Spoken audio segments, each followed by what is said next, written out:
Hello, everyone, and welcome to the 16th annual Izzy Award ceremony. My name is Raza Rumi, and I'm the director at the Park Center for Independent Media at Ithaca College. This center is unique for its dedication to engage students with non-corporate media streams and with the kind of hard-hitting journalism increasingly available or found only at the independent sources. For the past 16 years, the Park Center for Independent Media has honored outstanding journalists and media outlets for raising critical issues to the public eye for the common good. Just as I.F. Stone shone a light on the challenges of his time, such as McCarthyism and the American wars, our awardees tonight have documented the ravages caused by a variety of human rights crises, militarism, and have spotlighted justice for working people. In a mainstream news cycle that leaps from one crisis to the next, it falls to independent journalism to document the lasting effects of the US foreign policy. The American military's presence in Afghanistan left behind a shattered landscape and rampant sickness for the Afghan people who worked and lived near military bases. After the 2021 withdrawal of troops, Congress offered nothing to those civilians affected in Afghanistan, but has funneled money to the military's ever-increasing budget and to foreign military aid. While the US's resources abroad are used to level buildings and bomb civilians, corporate media too often amplifies calls for further military spending without stopping to hear the people facing devastation. Left unchecked, calls for funding violence in Gaza drown out voices fighting to be heard against the killing. Meanwhile, in the United States, we face a widening wealth gap that pushes more and more people towards the margins and places vulnerable populations in danger. Workers across the US are being forced to resist employers and living conditions that can prove financially ruinous or even fatal. And in cities where the poor and the marginalized fall through the cracks of law enforcement, entrenched systems such as policing fail them. These crises in the US and abroad have been brought into sharp relief by the work of the exemplary journalists here tonight. Their reporting and stories have lifted the voices of vulnerable people overlooked in mainstream press and have made extraordinary strides to speak truth to power. I'm honored to open this ceremony. Our dean at the Park School of Communications, Amy Faulkner, could not be here due to her engagements, but she sends her felicitations to the winners and thanks all those present tonight. Let me now begin the ceremony, and I will invite Jeff Cohen to introduce our first winner. Jeff Cohen is a longtime journalist, media critic, and founder of Fairness and Accuracy in Reporting. He was also the founding director of the Park Center for Independent Media at Ithaca College. Over to you, Jeff. Thank you, Raza. We started the Izzy Award in 2009 when relatively new, journalistically solid, independent news outlets were booming, largely thanks to the internet. But we always understood that these newer outlets were thriving thanks in large part to pioneering guidance of legacy independent outlets that launched way before there was an internet. The Nation magazine, for example, founded in 1865. Our first Izzy Award winner tonight is In These Times, launched in Chicago in 1976 by Cornell-educated historian James Weinstein. I was a proud reader and contributor in the early years of In These Times, when it was a weekly newspaper that Weinstein had modeled after the Appeal to Reason, one of the most important publications, independent ones, in our nation's history. Appeal had a massive circulation in the first years of the 20th century, and its contributors included not only the most well-known socialists of that era, but some of the most well-known Americans: Jack London, Helen Keller, Eugene Debs, Mother Jones, the muckraker Upton Sinclair. After Weinstein led In These Times for 23 years, he was succeeded as editor and publisher by the great Joel Blyfus up until 2022. And it's the current leadership of In These Times that produced this sterling year in 2023 of day-to-day coverage and deep investigative reporting on the lives and struggles of working class people that an Upton Sinclair or Eugene Debs would have admired. If you care about social justice and you're not familiar with inthesetimes.com, it's now a monthly magazine and a website. Go there quickly. You'll find a series by Luis Feliz Leon, who gave voice to the very diverse immigrant workers at Tyson Meatpacking in Iowa, where the workers had to overcome language barriers and other barriers to organize and resist their horribly dangerous working conditions. The In These Times articles were translated into both Spanish and French, and the workers were able to share that reporting. You'll also find Kim Kelly's impactful and powerful story of corporate greed in the Appalachian coal mines, where this deadly, devastating disease known as black lung is re-emerging and affecting increasingly younger workers. And as she shows, that's a preventable disease with different policy.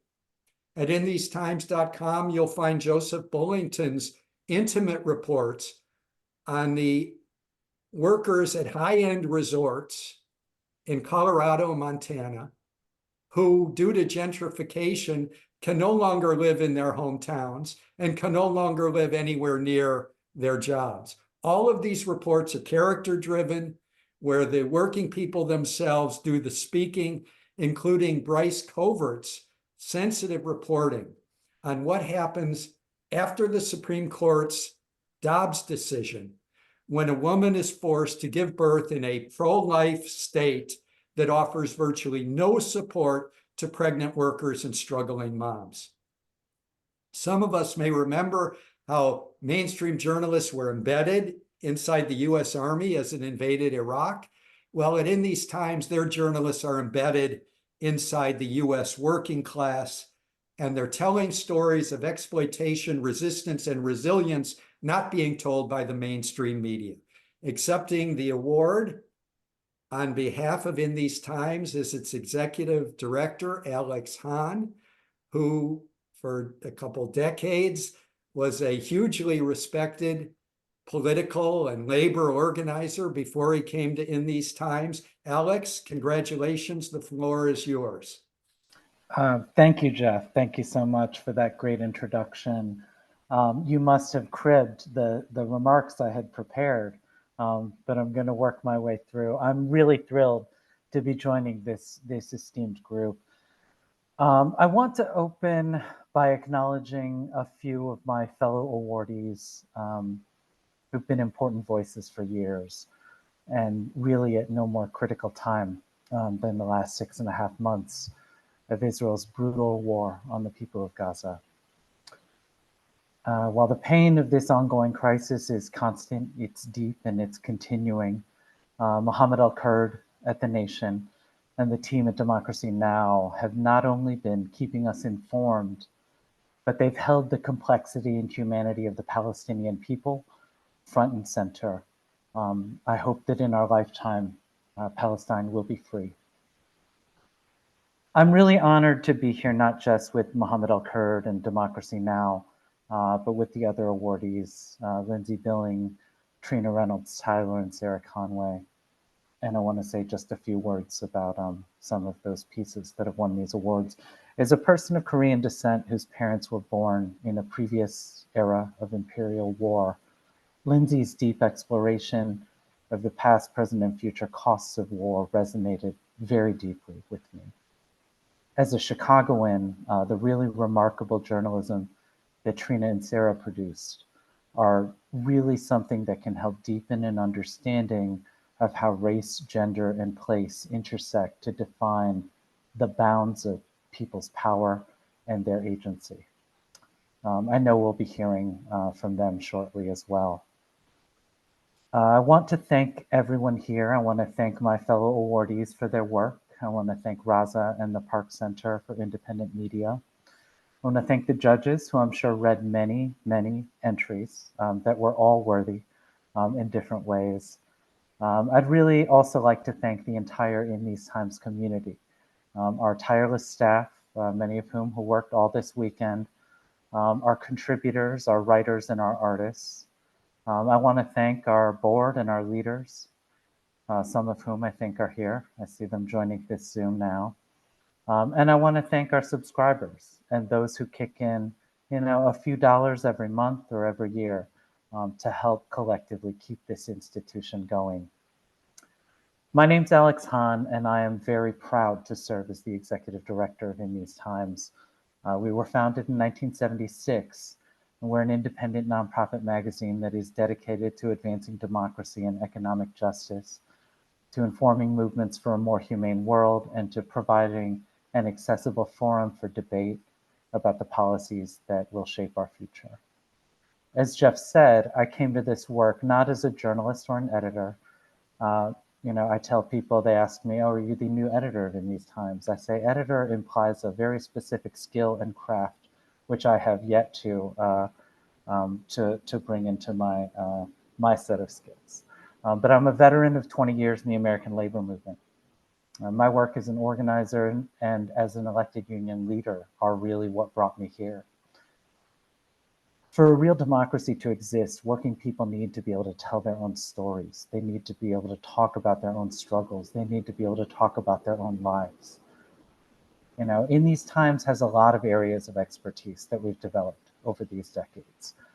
Important investigations into corporate wrongdoing, progressive electoral politics and their impact, social movements that are rising up here and across the world to create change from below. But a central theme that runs through the past 48 years and hopefully will continue for the next 48 at least is our coverage of workers and their movements for change. So the stories that the Park Center highlighted, Luis Feliz Leon on immigrant workers fighting back at Tyson plants in Iowa, Bryce Covert on the real cost and the lives that are upended by the overturning of Roe versus Wade, Kim Kelly on the resurgence of Black lung in coal country, which has recently led to a rule change from the Mine Safety and Health Administration to start tightening those rules around silica. And Joseph Bullington on the gentrification of the Mountain West, not an area that we normally associate with the kind of housing crisis that has really sharpened over these last years. Together, those stories begin to tell a much bigger story about work in the United States. They really start to unmask the complex and varied ways that workers everywhere are under attack. And hopefully they start to mark out the ways where workers can organize themselves to fight back. It's really, I don't know that it's ever been a best of times for independent media. Media with independence is always going to struggle to find ways to finance itself. But right now, as corporate media goes through its continual rounds of consolidation, cuts, and layoffs, independent media is more important than ever with all of the challenges that go with creating it. While we're telling these stories, we really need to collaborate together, through efforts like here at the Park Center and what's been built, and others to build a real independent media ecosystem that can help us to tell these important stories. I just want to close by saying I spent some time over the weekend in a gathering of over 4,000 union members talking together about ways that they can improve their work and their unions. We were together when the results came in from Chattanooga, Tennessee on Friday night, when over 4,000 workers worked across racial lines and divisions to finally, on their third try, win a union at the Volkswagen plant. And it's moments like this that really give us hope and mark out the possibilities for the future. I'm really so grateful again to the whole team at In These Times, I'm thankful to the judges and the team at the Park Center for Independent Media, and I want to thank you on behalf of all of us at In These Times for this award. Thank you so much, Alex. Well, great remarks. And I would invite Esther Kaplan to introduce our next winner, Mohammed El-Kurd of The Nation. Over to you, Esther. Greetings. Thank you for those lovely words, Jeff and Alex. I was so moved. Tonight is the second night of Passover. It's a time for reflection on oppression and liberation, profound themes this year, as Israel conducts a war on Gaza that human rights organizations have found is tantamount to genocide. In the weeks and months since October 7th, many U.S. government officials and shamefully a great many U.S. journalists allowed Israeli officials to dictate the narrative of the war.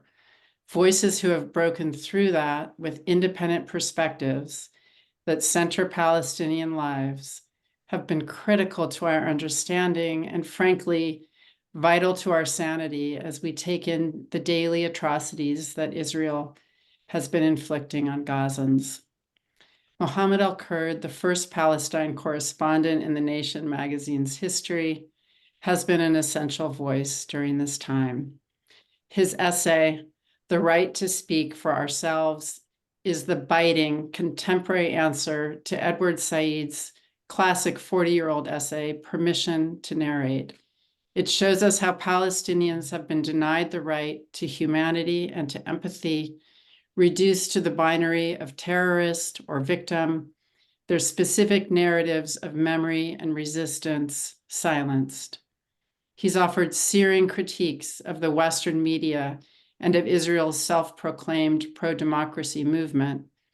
He has reminded us that the past year was also the deadliest year for Palestinians in the West Bank in 2 decades.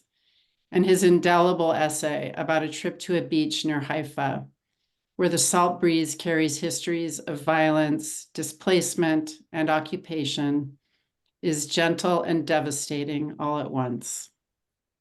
For his unflinching writing on Palestine and Israel that challenges mainstream narratives and grounds us in Palestinian realities, we are very pleased to honor Mohammed El-Kurd with an Izzy Award, and his very brilliant editor, Lizzie Ratner, is here to accept it.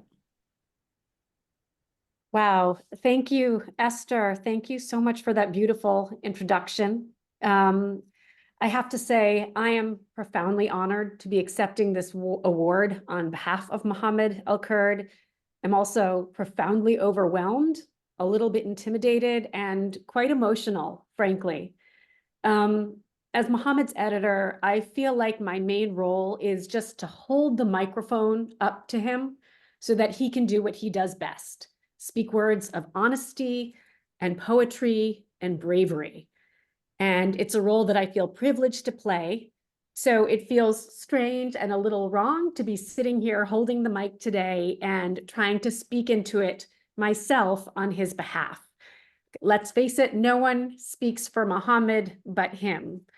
Still, I'm going to try to do my best and try to do him at least some justice and honor tonight. So I want to begin by thanking the judges and by thanking the Izzy Awards for this tremendous recognition of Mohammed's vital work. He was and is truly grateful, and if he weren't on an airplane right now, he'd be here accepting this award himself. He would love to thank you all in person, and he wanted me to convey his deep appreciation and his pride in being among such an extraordinary group of awardees.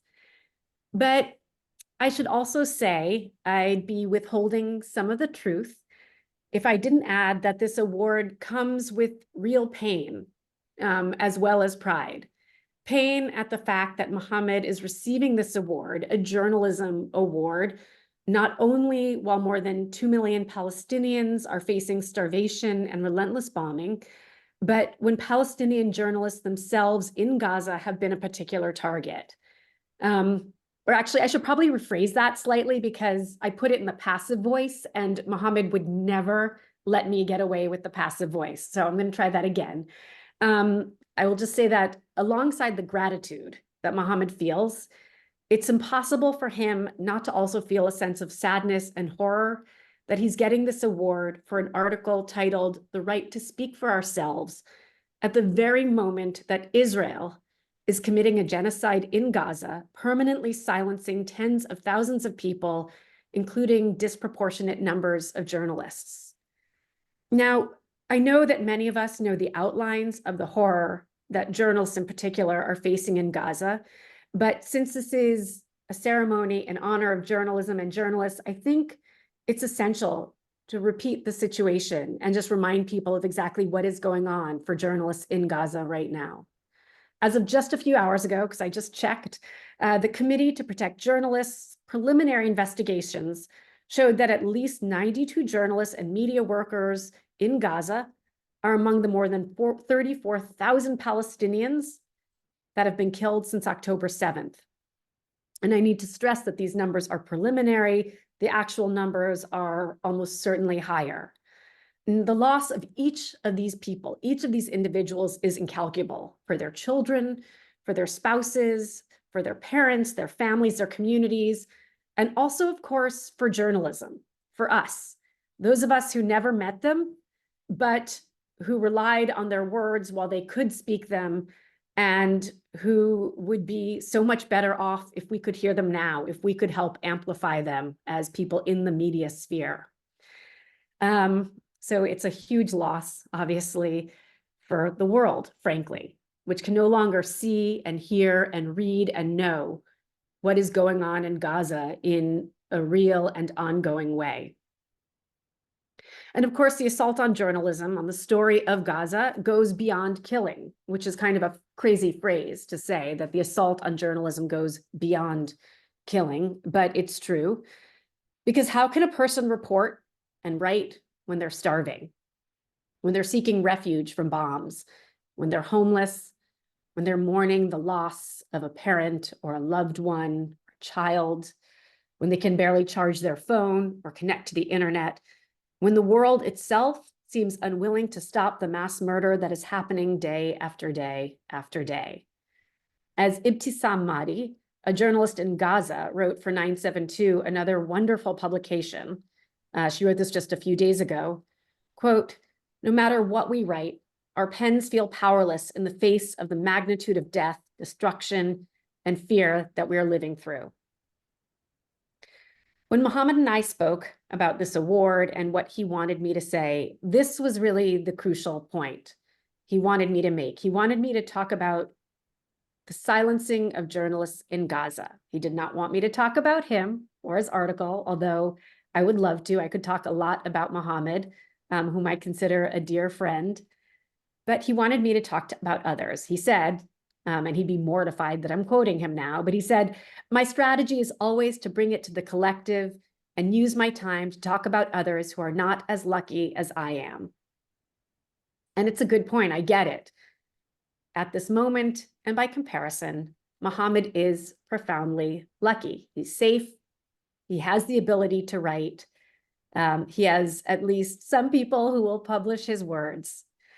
He can practice this trade that we call journalism. And yet, I'd be remiss if I didn't take this time to note that to be a Palestinian journalist, even among the luckiest, is to always run the risk of being silenced by bombs, or simply by a US media industry that has for too long refused to hand Palestinians the mic, and then on the rare occasions it has then penalized them when they said whatever they wanted to say into the mic.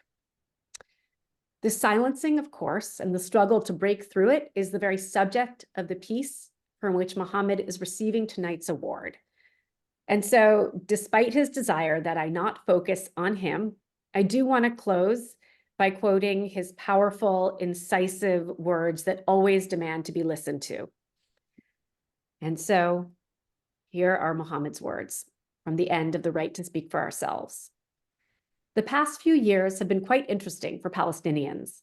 We have been at the table, sometimes even somewhat steering the conversation. This marks an opportunity to change the rhetoric, to change the discourse, and to create a radical shift in the public sentiment about Palestine and Palestinians. It is up to us as cultural workers, as knowledge producers, as academics, as journalists, as activists, as social media commentators, to be brave. This is a time not to hide behind our fingers or behind qualifiers. And he concludes, and I want to emphasize this here, so I invite you all to interrogate your biases as you leave this conversation, to interrogate what makes you want to qualify a Palestinian's humanity. And I invite you again to be brave. Thank you so much. And on behalf of Mohammed and for him as his editor, I'm truly grateful. Thank you. Thank you so much, Lynzy. That was such a moving speech, and I wish that El-Kurd were here, but you have really represented him so well, and thank you for highlighting all the issues, especially the way journalists have been treated and are under attack in Gaza as we speak. So I will invite Patricia Rodriguez now to introduce our next winner. Let me also introduce Patricia herself. She's now working with Earthworks in Washington, D.C., and is the former chair of the Department of Politics at Ithaca College. Over to you, Patricia. Thank you, Raza, and thank you, Esther and Elizabeth, for those incredible words. Good evening to everyone. It's really an honor to introduce Lynzy Billing, independent journalist with Inside Climate News and New Lines magazine. She has courageously covered award-winning stories in Iraq and Afghanistan, like the one covering the numerous civilian deaths during CIA-backed zero-unit night raids in Afghanistan, having herself lived through the traumatic night raid killings of her own family in Afghanistan when Lynzy was only 2 in similar circumstances. For the work leading to tonight's award, Lynzy Billing's relentless pursuit of transparency and accountability for the health and environmental devastating effects of U.S. military presence in Afghanistan led her to interview dozens of medical practitioners and more than 50 Afghan residents to expose the rarely told stories of toxicity in the air, soil, waterways, and in people's bodies from actions like the U.S. military dropping devastating large yield bombs onto the communities and the people. She also reveals stories about the burning of horrendous amounts of waste from the massive presence of US and NATO military bases and personnel during the recent 20-year invasion of Afghanistan. While the US Central Command denies that any or much of this ever happened, her reporting provides undeniable evidence that these actions have long-lasting effects still. Her in-depth depiction of the toxic health and environmental legacy of such war operations through the voices of those still suffering from it absolutely merits recognition with the 2024 I.F. Stone Izzy Awards. Thank you for the courage to be on the ground, doing investigative, people-centered journalism. These stories should open our eyes and minds to the needs for effective accountability from the US government. Congratulations to all. Yes. Thank you. Lynzy could not be with us, but she has sent a video. She's currently abroad. Hi, everyone. It's such an honor to win this award. Thank you so much. I'm especially happy that a story from Afghanistan is being recognized. This is a story about what was left behind after America's longest war, and it's about the U.S. military's blatant disregard for Afghanistan's environment and the health of Afghans themselves. Beyond the obvious impacts of bombs and weapons, the tools of war leave much more insidious, longer-lasting impacts that are harder to see or measure. I'd wanted to work on this story for a very long time, after meeting so many Afghans on and around American bases suffering from long-term health problems. And in the end, it took several years to finish, and I'm very grateful to Inside Climate News and New Lines magazine for supporting me to do this work. I visited the sites of 3 of the largest former U.S. bases in Afghanistan, in Kandahar, Nangarhar, and Parwan, and I spoke with dozens of medical practitioners working on the bases and in surrounding villages. I spoke with more than 50 Afghan residents living near the bases I'd visited, who told me they believed their health problems were a direct result of the waste from those bases. For decades, Afghans raised children, went to work, and gave birth next to these bases as they churned out millions of pounds of hazardous waste.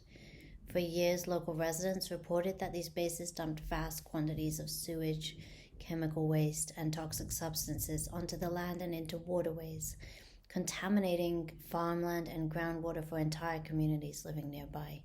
But nothing changed. They also suffered under the base's enormous burn pits, which they say continued until America's exit from the country. I knew that the American military's effect on Afghanistan and its people mirrored similar problems I'd already written about in Iraq, but I also knew that the problems in Afghanistan were much less documented. The US government has never offered any assistance to Afghans who now suffer from life-altering health problems, and in many cases, these are the exact same health issues that are suffered by US service members who had also worked and lived on these same bases. When the US left Afghanistan, they left behind an environmental and public health disaster, which will linger for decades to come. And I hope that this story can help push for more accountability on the issue as the US military footprint stretches across many countries in the world. Thank you again for this award and for supporting vigorous, independent, long-form journalism. Thank you. And I wish Lynzy were here. But anyway, we'll move on to our next winner. And I'm inviting Professor Victor Pickard to introduce our two more winners. Victor Pickard is the C. Edwin Baker Professor of Media Policy and Political Economy at the University of Pennsylvania's Annenberg School for Communication, where he also co-directs the Media Inequality and Change Center. Over to you, Victor. Thank you, Raza. I'd like to congratulate all the winners, but it's my great honor to introduce Trina Reynolds-Tyler with the Invisible Institute and Sarah Conway with City Bureau for their story, Missing in Chicago. Reynolds-Tyler and Conway co-produced a 7-part investigative story to expose patterns of mismanagement in the Chicago police's handling of missing persons cases, which disproportionately affect Black women and girls. Their 2-year investigation grew out of the Invisible Institute's data journalism project called Beneath the Surface, which analyzed 30,000 complaint files and identified hidden patterns of misconduct. The Izzy Award judges felt that Missing in Chicago exemplifies many of the qualities of the best local journalism being produced today. The story was deeply investigative, collaborative, data-driven, community-focused, and nonprofit. We were incredibly impressed with their use of narrative justice and multimedia storytelling. In the spirit of I Have Stone, their in-depth reporting penetrated to where the silences are, exposing injustices committed against some of the most vulnerable members of society. And in doing so, they drew attention from lawmakers and the broader public to focus on a systemic social problem that must be confronted by us all. Congratulations to you both. Your Izzy Award is very well deserved.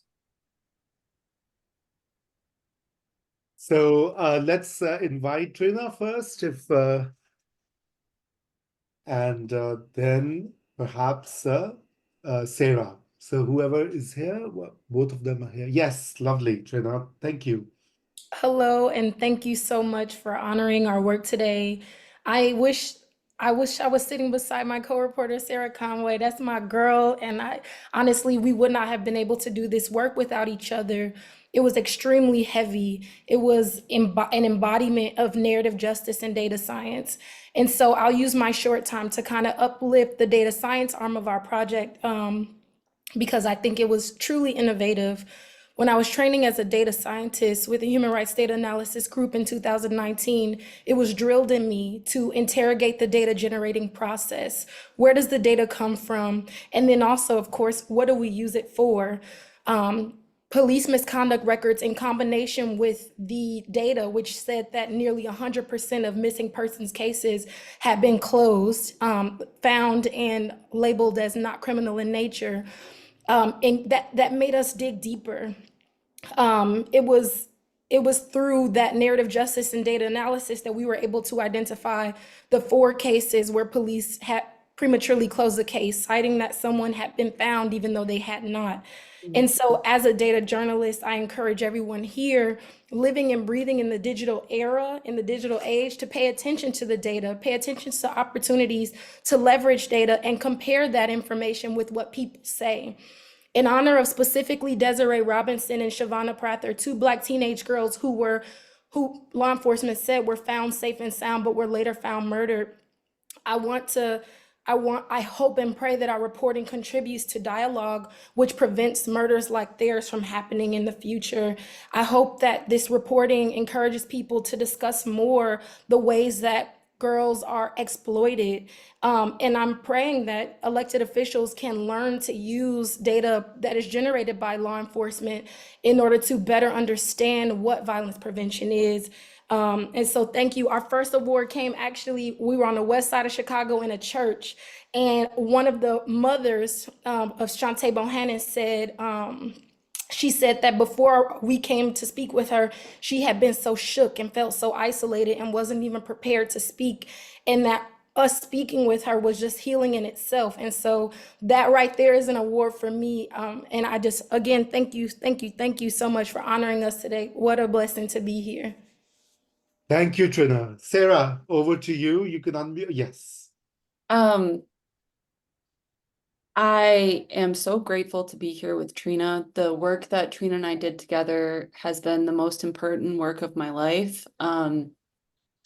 To reiterate something that Trina said that brought up the families, one of the most important parts of the reporting, I know for both of us, and there's many, is being able to talk with families who were deeply harmed and impacted by the Chicago Police Department, and have been neglected by our city. Being able to say their loved ones' names, to talk about who they were. And I think, when I sit here in this digital room with you all, one of the things that's really resonating with me is that we do this work out of love. We do it out of love for our colleagues. We do it out of love for our comrades who are journalists in Gaza. We do it out of love for the people who are deeply harmed by systems in this world that do not center care for them. And so it's a really big honor to accept this award with Trina, and to be able to do it for Black women and girls in Chicago who unjustly and unfairly had their lives taken from them because of systemic issues that we refuse to confront as a city, be it underlying mental health issues, be it gender-based violence, intimate partner violence, substance use disorder, our ongoing and unending housing crisis. And so I am so grateful I was able to do this work. I think about, one of the things that we've been doing is having these reading groups for the past 7 weeks. We have another one later next week, but there have been families that have come to them. I'm thinking of one elder in particular. She came, her grandniece had gone missing and passed away. And, years later, she, was talking about how this reporting meant a lot to her because, it had a new perspective on an issue that people need a lot more care and support. And so anytime that we can do reporting that families feel like is lending to their story and their truth and their experience, it's such an honor to be able to do that. And there's no one I would have rather done it with than my girl, Trina. So we're here and we're very happy, and thank you all. And I wanted to also say congrats to In These Times, Mohammed El-Kurd with The Nation, Lynzy Billing with New Lines Magazine and Inside Climate News. And a huge thank you and gratitude to the staff of the Invisible Institute, Myra, who's also here, as well as City Bureau and the whole City Bureau community. And so thank you for this recognition, and we are grateful to continue doing this work, and grateful for you all as well. And thank you to the Park Center for Independent Media for organizing this. It's an honor to be able to continue to do work. Now that we look at the time we're in right now with Izzy Stone, and all of the work that was done around McCarthyism, the suppression of people, the Vietnam War, racial injustice, and government deceit, as you all had written.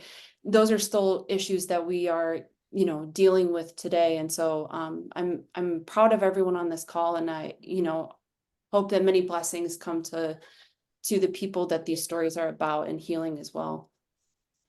Trina and Sarah, that's so fascinating. But I do want to ask you one or two questions, because this is such an important report. I know it's not the format, but before we go on to our next winner, I mean, so you obviously looked at the police data, and police in Chicago or wherever in the world is certainly not the best of institutions.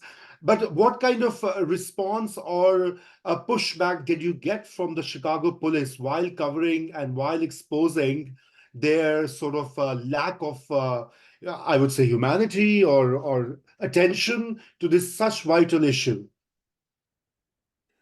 So we reached out to Chicago police with our findings multiple times, 6 times, I believe, and they never got back to us. What they eventually sent us a response that said, Chicago police investigates these cases equally across race, sex, zip code. But based on their data, they're missing 45% of officer arrival time for the past 5 years. They themselves cannot analyze that information. And then on top of that, in our reporting, we spoke with lots of law enforcement, and we realized that there's a big difference between what individual law enforcement will say and what the institution will say, right? I think there is a bit of fear amongst the rank and file around commenting on the reality of the missing persons crisis. And then, of course, right, you have CPD brass saying, nearly 100% of these cases are closed. We don't have a problem here. But when we speak to individuals, they talk about the issues that they're seeing inside of people's homes. Sarah, did you want to add to that? Yeah, I would say, in Chicago, with the Chicago Police Department, there is other entities, I think, in the US government, thinking about Lynzy's reporting, that they exist above the law, unfortunately. And I think that our strategy has been that we have been engaging with other parts of government, be it that we have a state task force that the governor put into place in Illinois, as well as the Chicago Inspector General's office and the mayor.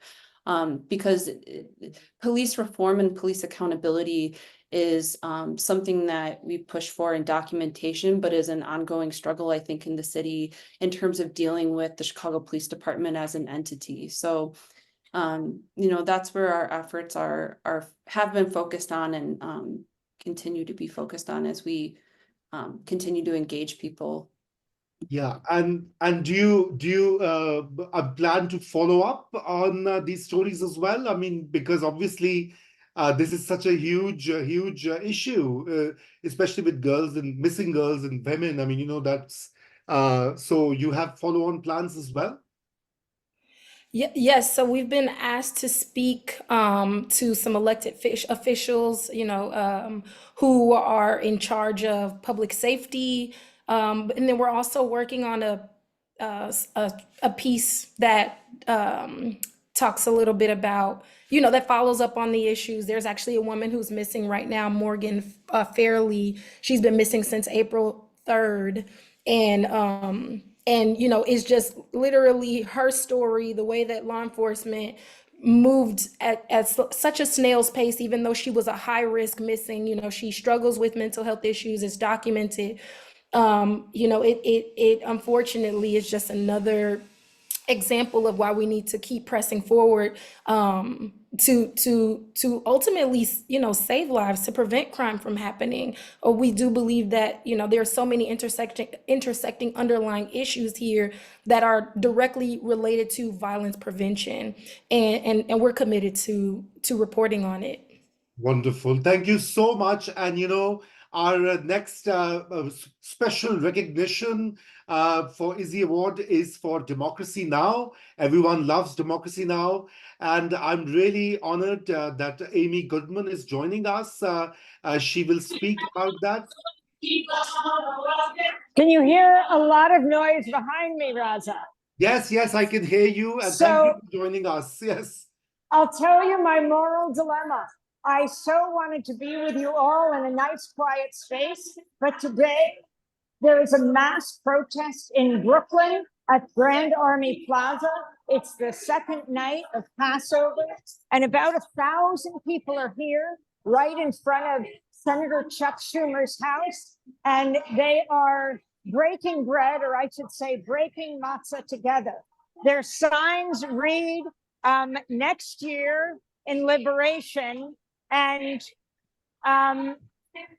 largely what they're saying is let Gaza be free. And I felt, rather than be home to receive this honor on behalf of the whole team at Democracy Now!, it made much more sense to be right where the action is that we cover. What it is that you at the Park Center are honoring, because that's what we do best. Go to where the silence is. Now, let's be real. It sure isn't silent, and it often never is. It's raucous and it's loud, but that sound so often doesn't hit the corporate media radar. And that's what our job at Democracy Now! Is, to be there to speak to people. Among the people who just spoke was Naomi Klein. And you know, if you're a regular viewer or listener to Democracy Now!, the voices that and the people that we speak to on this night, I can't help but think of Dr. Tariq Haddad. He is a cardiologist with a heart in Falls Church, Virginia. He lost over 100 members of his family in Gaza. He's a Palestinian cardiologist who lives here in the United States. Tony Blinken, the Secretary of State, invited him to be part of a roundtable discussing the Middle East. And he felt he could not attend given what has happened to his family. And so he wrote him a letter, and we spoke to him as he just described his family members who he has lost, from the infants to the PhD candidates, to the newlyweds and more. And I think about Ellie Barron, as well as one of the students, the 3 Palestinian American students who left Ramallah, where they went to high school at the Friends Academy, and came here to be safer for college. One went to Brown, one went to Haverford, one went to Trinity. And we spoke to the Haverford student along with his Jewish colleague, the granddaughter of a Holocaust survivor. And she said, what did she learn from her grandmother? Never again for anyone, anywhere. And I think of the moments that we as a team, and we are a team, when you honor Democracy Now!, you're honoring an amazing group of people. A number of them are here right now, filming, photographing, sending out on social media. Tomorrow in Democracy Now!, we will bring out some of these voices. When I think of being in Dubai at the UN Climate Summit, and learning that one of the people we've only recently interviewed, Rafat Al-Ariyat, who is a scholar and a poet, worked at Islamic University, revered by his students, colleagues, and activists alike, died along with his sister and brother and his sister's 4 children. And I think about that day on Democracy Now!, being able to bring people his voice, because we had just recently interviewed him.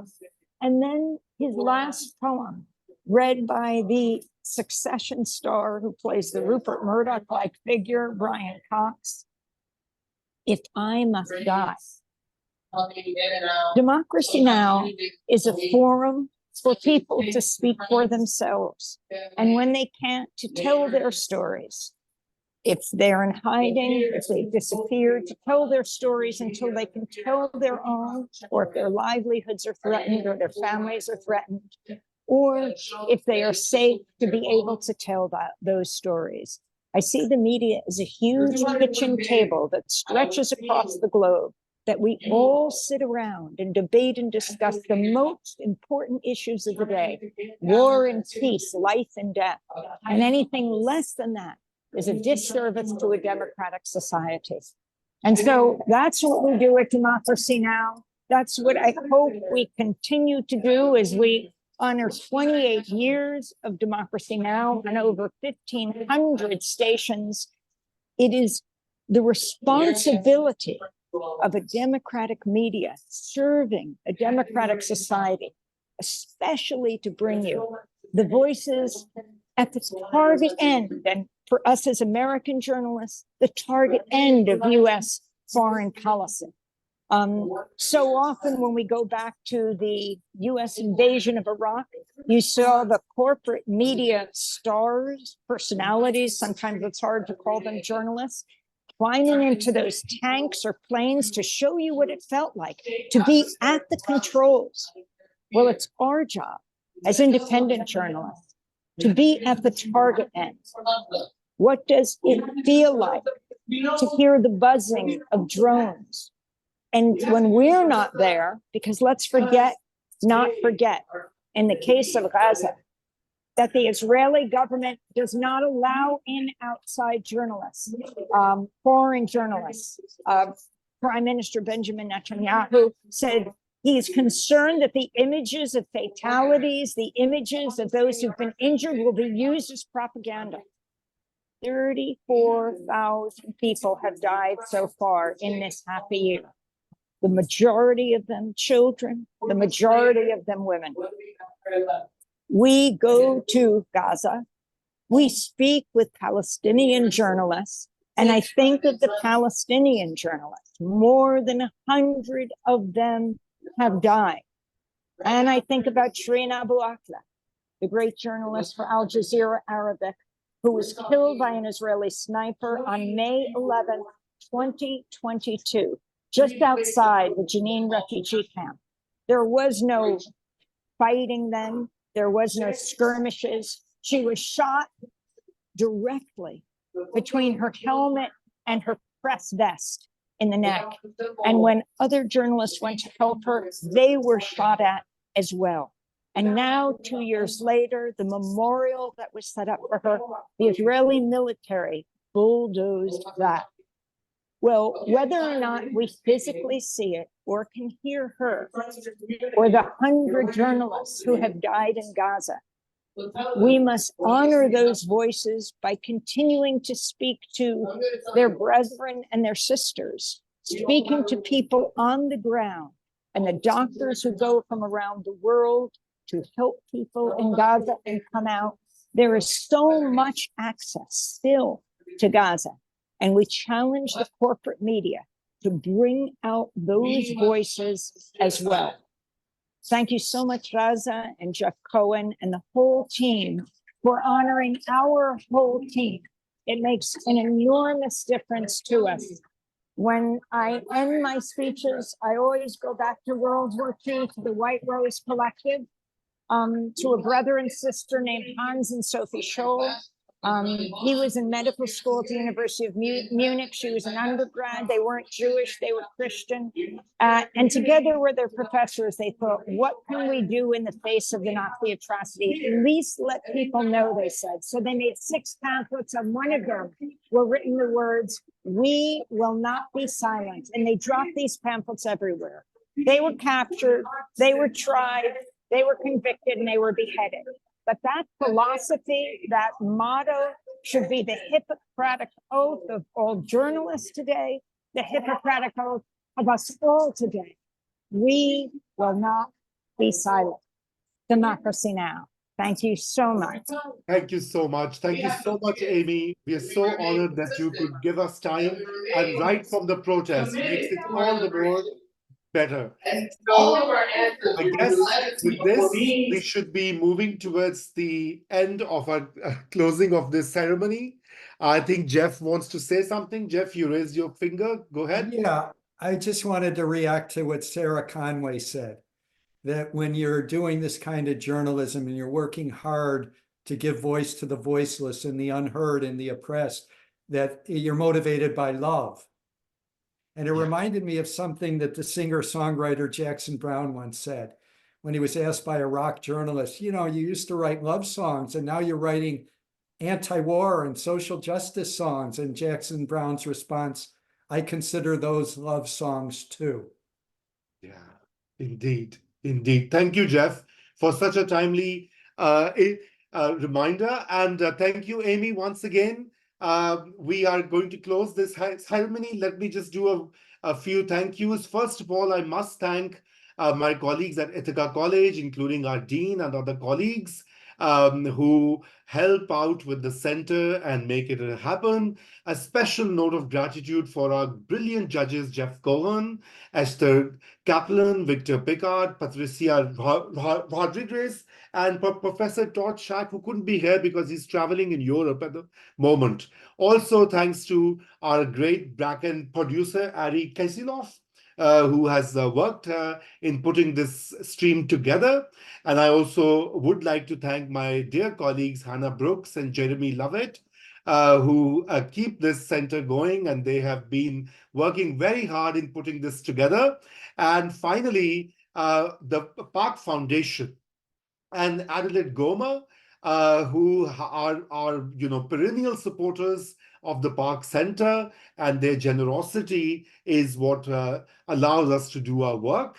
And finally, to our students and many of you who have joined from different places in the world, thank you for being here.